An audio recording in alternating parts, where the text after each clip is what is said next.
چوتھا اور آخری سبب ہوتا ہے شام زندگی کے حسین ہونے کا توبہ، انابت اور رجوع الی اللہ۔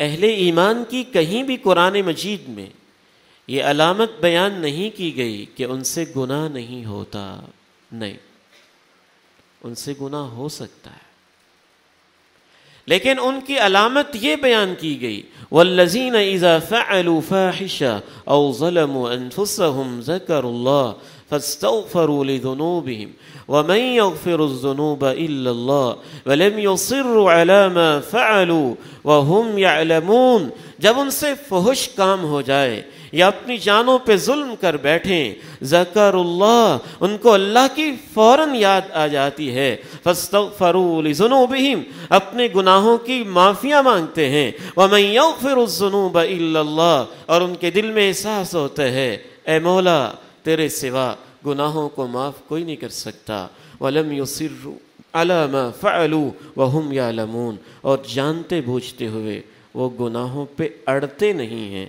اور ان پہ ضد نہیں کرتے۔ اولئک جزاؤہم مغفرۃ من ربہم، ایسے لوگوں کا صلہ یہ ہے اللہ اپنی طرف سے ان کی زندگی کے سب گناہوں کو معاف کر دیتا ہے۔ توبہ بڑی عظیم چیز ہے۔ ہم بالعموم استغفار کرتے ہیں، توبہ نہیں کرتے، استغفار کرتے ہیں۔ استغفار لپ سروس ہے، اورلی ہوتا ہے، زبانی ہوتا ہے۔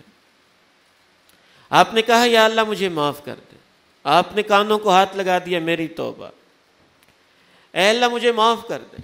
آپ نے وظیفہ پڑھ لیا استغفر اللہ الذی لا الہ الا هو الحی القیوم واتوب الیہ اللہم انک عفو تحب العفو فاعف عنی لا الہ الا انت سبحانک انی کنت من الظالمین اللہم اغفر لی ما قدمت وما اخرت وما اسررت وما اعلنت۔ سید الاستغفار پڑھ لیا۔ یہ سب استغفار ہی ہے نا۔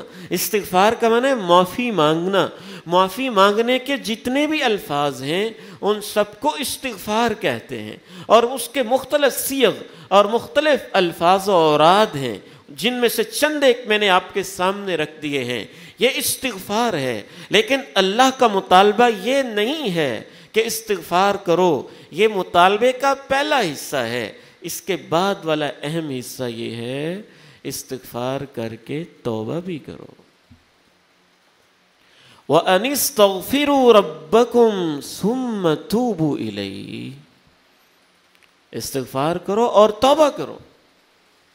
استغفار آپ نے زبان سے معافی مانگی، توبہ پریکٹیکلی آپ نے اپنے آپ کو چینج کر لیا، گناہوں کی دنیا کو چھوڑ دیا، سچی توبہ کی۔ سب سے پہلی علامت یہ ہوتی ہے کہ بندہ گناہ پہ پشیمان ہو جاتا ہے۔ دوسری علامت آنکھوں میں آنسو آ جاتے ہیں۔ تیسری علامت زبان پہ استغفار کے الفاظ جاری ہو جاتے ہیں۔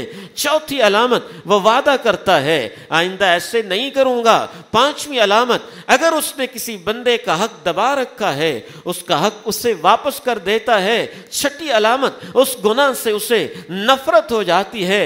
ساتویں علامت گناہوں کی دنیا میں واپس جانا اسے اتنا برا لگتا ہے جیسے آگ کے الاؤ میں چھلانگ لگانا اسے برا لگ رہا ہوتا ہے۔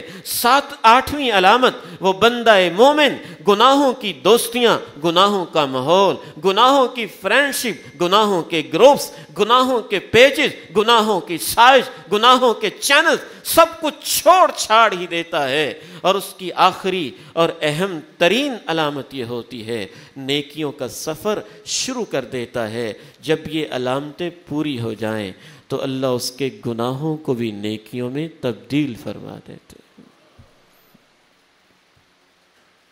اور اس کی شام زندگی پھر حسین ہوتی ہے۔ پاک پتن عارف والے کے علاقے کا ایک ڈاکو تھا، ڈاکے ڈالتا،